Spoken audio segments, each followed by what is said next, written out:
అదేవిధంగా మన ఇల్లందు పట్టణ చైర్మన్ రావాల్సిన కోరుతున్నాము. అదేవిధంగా సుదర్శన్ కోరి వర్కింగ్ ప్రెసిడెంట్ వారిని కూడా స్టేజ్ మీద రావాల్సిన కోరుతున్నాము. ఎండి జాబర్ పట్టణ ప్రధాన కార్యదర్శి వారిని కూడా స్టేజ్ మీద రావాల్సిన కోరుతున్నాము. మీకు ధన్యవాదాలు.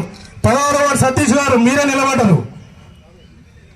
మండల రామ్ గారు మీరు కూడా కూర్చోవాలి. అన్నగారు రాము. స్టేజ్ కి రైట్ సైడ్ ప్రెస్ వారికి కుర్చీలు ఉన్నాయి. ప్రెస్ వాళ్ళు అక్కడ వెళ్ళి కూర్చోవలసిందిగా కోరుతా ఉన్నాం.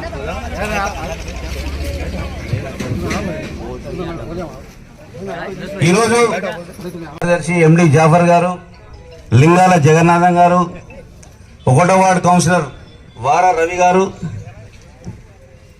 కాంగ్రెస్ పార్టీ సీనియర్ నాయకులు పింగల్ నరేష్ గారు, అదేవిధంగా 19వ వార్డు కౌన్సిలర్ పత్తి స్వప్న గారు, 20వ వార్డు లక్ష్మి గారు,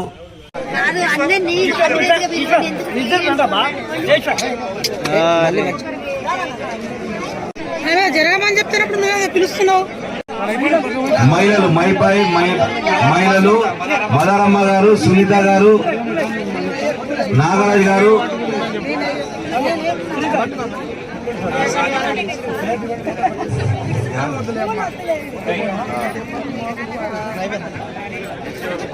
అన్నాడు చూడు.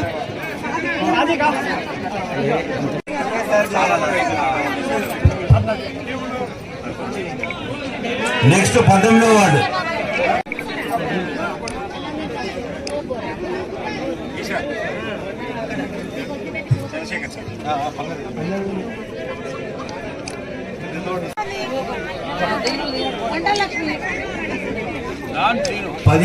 మనకు చెరుకున్నాం.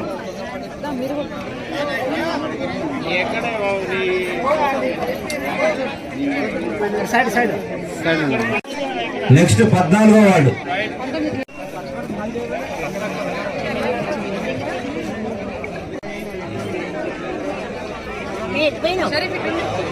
ఓకే.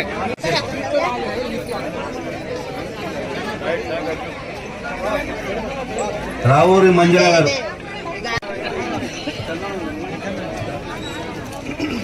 12వ వార్డు కమిటీ వారందరూ కూడా అన్నకి సన్మానం చేస్తున్నారు. 12వ వార్డు వారికి ధన్యవాదాలు. ఇప్పుడు 20వ వార్డు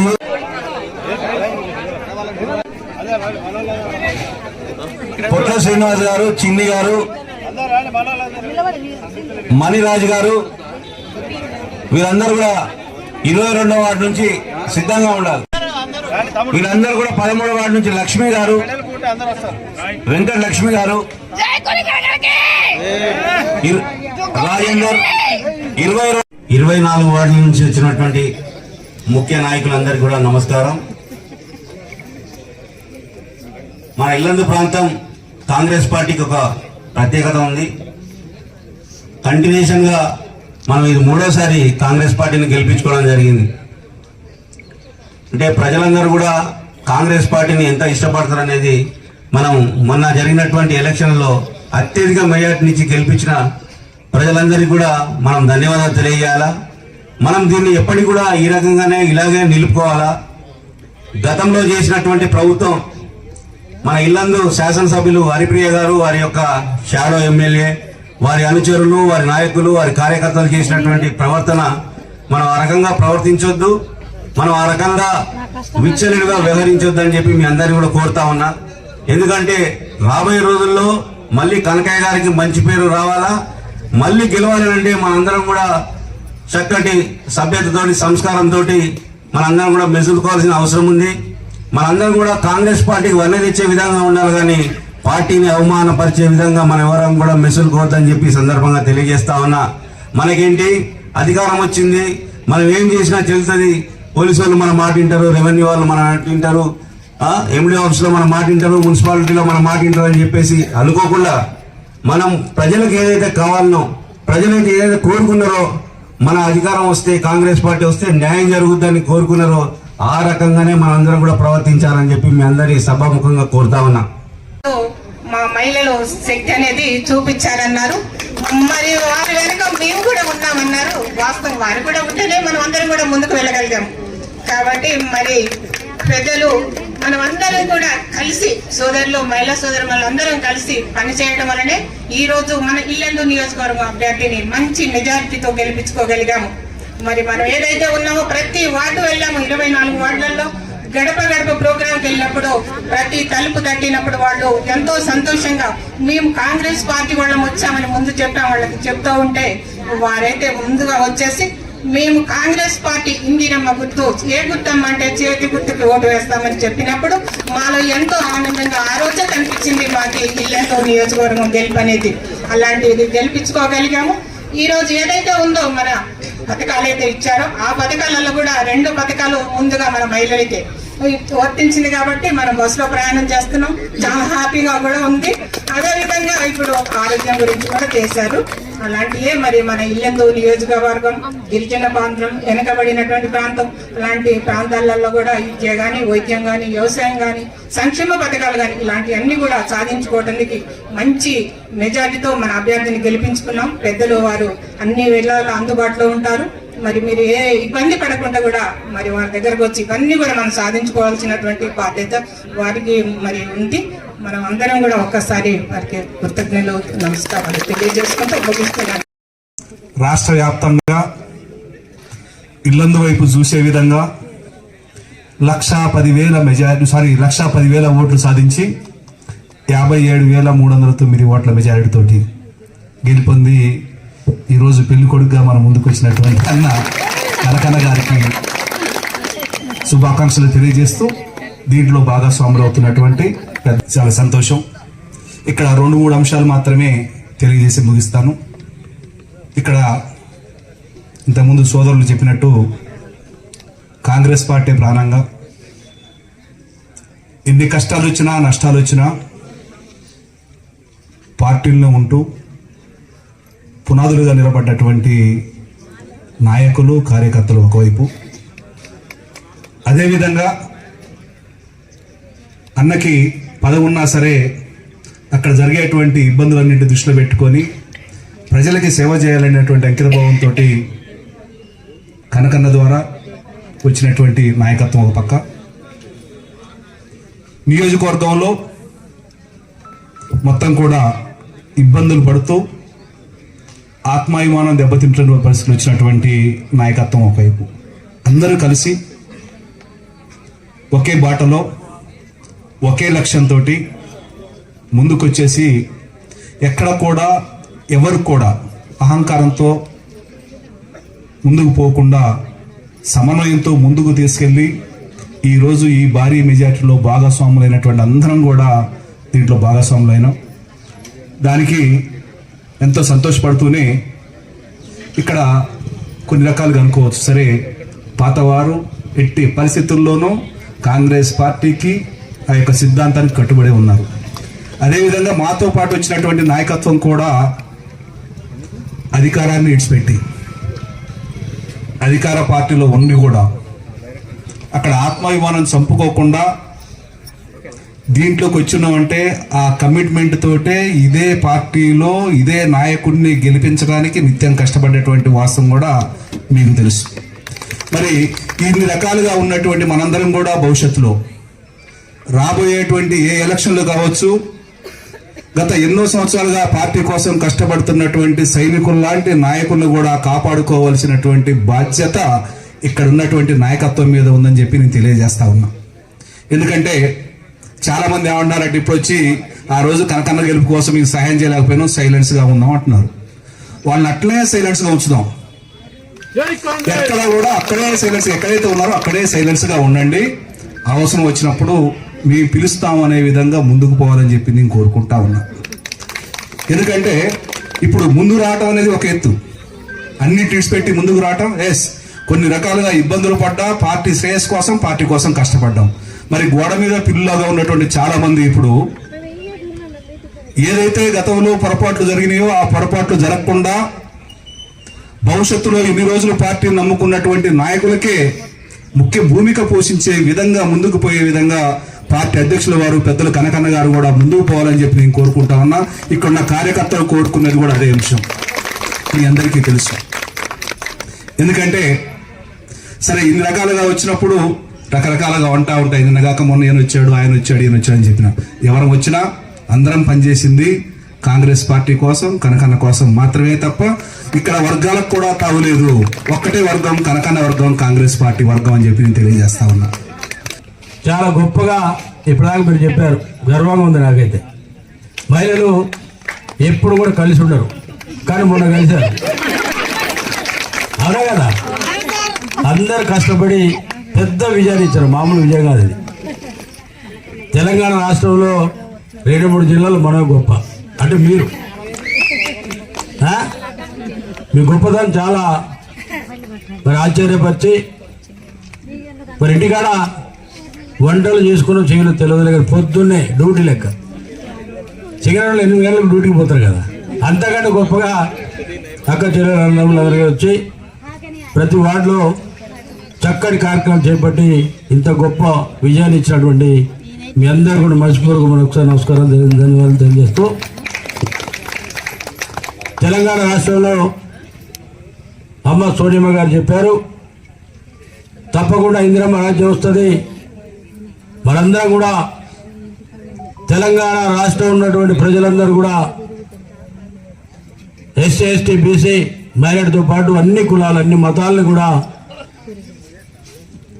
మరి పెద్ద ఎత్తున సంక్షేమ పథకాలు అందియాలని చెప్పి ఒక చక్కటి నిర్ణయం తీసుకున్నటువంటి తల్లి తెలంగాణ ఇచ్చినటువంటి సోనియమ్మ గారు. దరిదాపు తెలంగాణ ప్రజలందరూ కూడా సోనియమ్మ గారి 10 సంవత్సరాలు దూరం పెట్టిన పరిస్థితి ఒకసారి మనం గుర్తు చేసుకోవాలి. ఎందుకంటే ఉమ్మడి ఆంధ్రప్రదేశ్లో ఉన్నటువంటి కాంగ్రెస్ నాయకులందరూ కూడా పెద్ద పెద్ద మాజీ మంత్రులు కావచ్చు, ముఖ్యమంత్రులు కావచ్చు, తెలంగాణ విడిపోవడం వారికి ఇష్టం లేనటువంటి పరిస్థితి. అయినా సరే తెలంగాణ రాష్ట్రం విడిపోతే కాంగ్రెస్ పార్టీ బతకదు, ఎక్కడ ఉండదు, ఆంధ్రాలో ఉండదు, తెలంగాణలో ఉండదు అని చెప్పినా సరే మరి మనకున్నటువంటి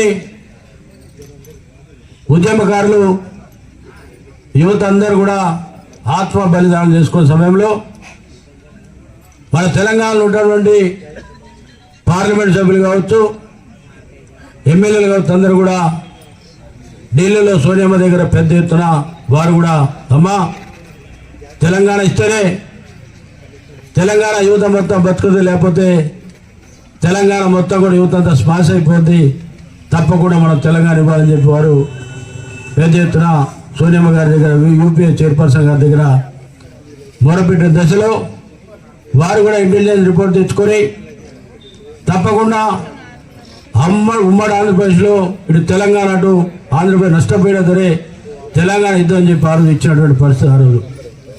కానీ దాని ఆశలు తీసుకున్నటువంటి కేసీఆర్ గారు తెలంగాణ నా ఒక్కడి వల్లనే ఉద్యమం ద్వారా వచ్చింది, తెలంగాణ రాష్ట్రం నాదే, నేను నా కుటుంబం సంపాదించినటువంటి పరిస్థితి మొన్నటిదా కనిపించింది మనందరూ కూడా. 2014 నుంచి 2018 వరకు, 2018 నుంచి మరి 2003 వరకు కూడా వారి పరిపాలన మనందరం కూడా తెలంగాణ బిడ్డలందరూ కూడా ఆ రోజు వారేదేది తెలంగాణ వచ్చాడు మనం కూడా నమ్మాం. నేను కూడా 2-3 సభలు, కేసీఆర్ సభలకు పోయి ఇంత గొప్ప నాయకుడు ఎక్కడ లేడు, తెలంగాణ రాష్ట్రం కోసం 69లో చేసిన ఉద్యమం కాదు, ఇప్పుడు చేసిన నిజమైన ఉద్యమం చెప్పి నమ్మి మేము కూడా మరి చాలా ఇబ్బంది పడిన పరిస్థితి ఆ రోజు కనబడే. వరంగల్లో జరిగినటువంటి సభలో మన సోదరుడి రాజేంద్ర గారు ఉండే, వారి నన్ను తీసుకుపోయి గొప్ప సభ అది. అంటే ఆ రోజు పరిస్థితి అలా ఉండే, తెలంగాణ కావాలి, తెలంగాణ వస్తేనే తెలంగాణ బిడ్డలందరూ కూడా ఉద్యోగాలు, ఉపాధి ఉంటుంది, లేకపోతే ఇబ్బంది దొరికితే ఒక మంచి ఆలోచన ఆనాడు కనపడే. కానీ తెలంగాణ వచ్చిన తర్వాత జరిగినటువంటి పరిణామాలందరూ కూడా మనం ఒక్కసారి గుర్తు చేసుకోవాలి. వారు ఇచ్చినటువంటి మాట, మరి ఉద్యోగాలు ఇస్తా, ఉపాధి ఉంటుంది, నీళ్ళు ఇస్తా, నిధులు ఇస్తా అని చెప్పినటువంటి కేసీఆర్ గారు మనందరినీ కూడా 2 దఫాలు కూడా మోసం చేసినటువంటి పరిస్థితి మన ముందు కళ్ళ ముందు కనబడుతూ ఉండే. దాని తర్వాత కూడా ఎన్నో కార్యక్రమాలు చేసి మాయ మాటలు చెప్పినటువంటి పరిస్థితి. కాబట్టి దయచేసి ఆ ఘట్టం ముగిసింది. తెలంగాణ రాష్ట్రంలో మన ఇందిరమ్మ రాజ్యం వస్తుంది. ఇందిరమ్మ రాజ్యం వచ్చిన తర్వాత మనందరం కూడా బడుగులు, బలహీన వర్గాలందరూ కూడా బతికే అవకాశం ఎక్కువ ఉంటుంది. తప్పకుండా మన అన్ని కూడా ప్రజలకు చేసే బాధ్యత, ప్రజలు తీసుకుపోయే బాధ్యత ఏదైతే నా కోసం మీరు ఎట్లా కాంగ్రెస్ పోవడం కనకయ్య కోసం కష్టపడ్డారో అదేవిధంగా ప్రజలకి చక్కటి స్పందనతో ప్రతి గడపలో ఏదైతే సంక్షేమ పథకాలు అమ్మ సోనియమ్మ గారు మనకు హామీ ఇచ్చిందో ఆ పథకాలను కూడా ప్రతి ఇంట్లో కూడా తీసుకుపోయే బాధ్యత తీసుకోవాల్సిన మీ అందరి మీద ఉంది. ఎందుకంటే ప్రతి గడపలో ఎవరేంటి అనేది మీకే తెలుసు మాకంటే ఎక్కువ. ఎందుకంటే గడప గడప తిరిగి గడప ఉన్నటువంటి పరిస్థితులు, వారికి ఇవ్వాల్సిన పథకాలు, ఏం అవసరాలు ఉన్నాయో, ఉద్యోగాలు ఎవరికి లేని కూడా ప్రతి ఇంట్లో కూడా గవర్నమెంట్ సర్వే కంటే ఎక్కువ గొప్పగా మీరు తిరిగినటువంటి పరిస్థితి మీ అందరికీ తెలుసు. కాబట్టి రాబోయే సంక్షేమ పథకాలన్నీ కూడా ప్రతి ఇంటికి, ప్రతి ఇంట్లో ఉన్నటువంటి సమస్యలు, అంగన్వాడీలు ఉన్నటువంటి వారు, కుంటివారు, గుడ్డివారు, ఎవరికి పెన్షన్ రాలేదు, ఎవరికి ఇల్లు ఉంది, ఎవరికి ఇల్లు లేదు అనేది ఒక కార్యక్రమం చేపట్టి ఇప్పుడే డానియల్ గారు చెప్పారు.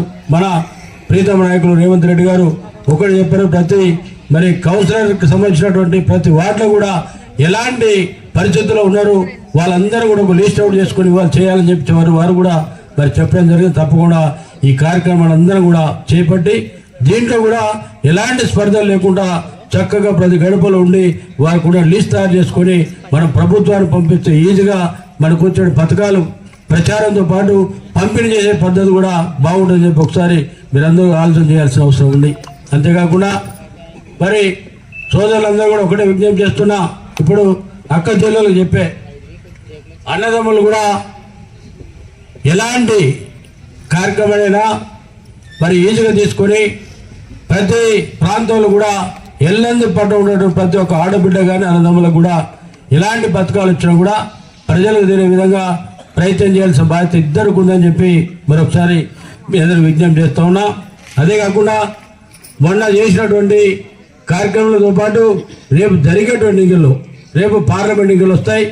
మరి పార్లమెంట్ ఎన్నికల్లో మనందరం కూడా జాగ్రత్త వహించి మనకైతే ఎన్ని ఓట్లు వచ్చాయో, ఎంత మెజార్టీ వచ్చిందో దానికంటే ఎక్కువ వచ్చే విధంగా, ఎందుకంటే పార్లమెంట్ రాహుల్ గాంధీ మనం ప్రధానమంత్రి చేయాలి. మన ఇక్కడ మరి సోనియమ్మ గారి నాయకత్వంలో తెలంగాణ రాష్ట్రంలో ఏదైతే ఇందిరమ్మ రాజ్యం వచ్చిందో అదేవిధంగా దేశంలో ప్రధానమంత్రి కావాలంటే మనం తీసుకున్నటువంటి లక్ష్యం ఏదైతే ఉందో మీరు మన దీనికంటే డబుల్ రెట్టింపుతో కష్టపడి పార్లమెంట్ మెంబర్ గెలిపించే బాధ్యత కూడా మన చేతుల్లో ఉంది. మన కాంగ్రెస్ పార్టీ తీసుకున్నటువంటి లక్ష్యాలేంటి, కాంగ్రెస్ పార్టీ ఎలాంటి కేడర్ ఉంది, బలమైన శక్తి ఉన్నటువంటి పార్టీ ఒక కాంగ్రెస్ పార్టీ. తప్పకుండా పార్లమెంట్ ఎన్నికల్లో ఏదైతే మన ఈ విధంగా మనం కష్టపడ్డామో దానికంటే గొప్ప కష్టపడి మనం పార్లమెంట్ అభ్యర్థిని గెలిపించే బాధ్యత కూడా మన పైన ఉంటుంది. ఎంత గొప్పగా, ఎందుకంటే మనం కూడా నిత్యం ప్రజల్లో ఉండాలి, ప్రజలకు సేవ చేసే బాధ్యత దక్కింది. ఎందుకంటే ఇక్కడ గెలిచాం కాబట్టి మీరు కూడా అందరూ గెలిచేట లెక్క. ఇక్కడ ప్రతి ఒక్కరు కూడా ఎమ్మెల్యేగా భావించి ఏ సమస్య వచ్చినా కూడా కూర్చొని పరిష్కరించుకోవాలి తప్ప పంచాయతీలు ఒలుగులు పెట్టుకోవద్దు. ఇంతకుముందు మన మిత్రులు చెప్పారు, ఏం చెప్పారు, తెలంగాణ రాష్ట్రం మొత్తం కూడా మన పిసిసి అధ్యక్షుడైనటువంటి గౌరవ ముఖ్యమంత్రి గారు, సిఎల్పి లీడర్ గారు ఒకటే చెప్పారు, ప్రభుత్వం వచ్చింది, ఇప్పుడు చాలా మంది కూడా ప్రభుత్వాలకు వచ్చి సంపాదించుకోని ఆలోచనతో మరి వచ్చే అవకాశాలు కనపడుతూ ఉన్నాయి. కాబట్టి దయచేసి అలాంటి ఆలోచన లేదు, కొత్త వారిని ఎవరు చేర్పించుకునే ముచ్చట లేదు. ఎవరైతే కష్టపడ్డారో వారికే ఫస్ట్ ప్రియారిటీ ప్రాధాన్యత ఉంటుంది. దాంతోపాటు ప్రతి ఒక్కరు కూడా ప్రజల్లోకి వెళ్ళాలి, జనాలకు వెళ్ళాలి, జన సమస్యలు తెలుసుకోవాలి, జనాన్ని కాపాడాలి. మనకి పవర్ ఇచ్చారు, మీరే ఇచ్చారు, ఆ పవర్ మీకే ఉండాలి. కాబట్టి ఎవరు కూడా ఎలాంటి ఇబ్బంది లేకుండా ప్రతి ఒక్కరు కూడా సోనియమ్మ గారు ఇచ్చిన సంక్షేమ పథకాలు తీసుకొని మనం ఏదైతే గెలుపు కోసం గడప గడప తిరిగామో మళ్ళీ గెలిచిన తర్వాత కూడా అదే పద్ధతులు వాళ్ళకైతే ఏమి హామీలు ఇచ్చామో, హామీలు ఇచ్చిన ప్రభుత్వం మనకు హామీలు ఏవైతే ఇచ్చాయో అవన్నీ కూడా నెరవేర్చే బాధ్యత కూడా మనం తీసుకోవాలని చెప్పి మరొకసారి మీ అందరిని కోరుకుంటూ, పరిపకుండా ఎలాంటి ఇబ్బంది లేవు, ఏ ఇబ్బంది ఉన్నా కూడా మీ అందరూ మాట్లాడుకోవచ్చు, లేకపోతే నాకని చెప్పొచ్చు, పరిష్కరించే మార్గం మన దగ్గర ఉంది, ఇబ్బందులు పడే అవకాశం లేదని చెప్పి మరొకసారి విజ్ఞప్తి చేస్తూ సెలవు తీసుకుంటున్నా. జై కాంగ్రెస్. ఆకలి గట్టిగా జై కాంగ్రెస్. ఇంకో విషయం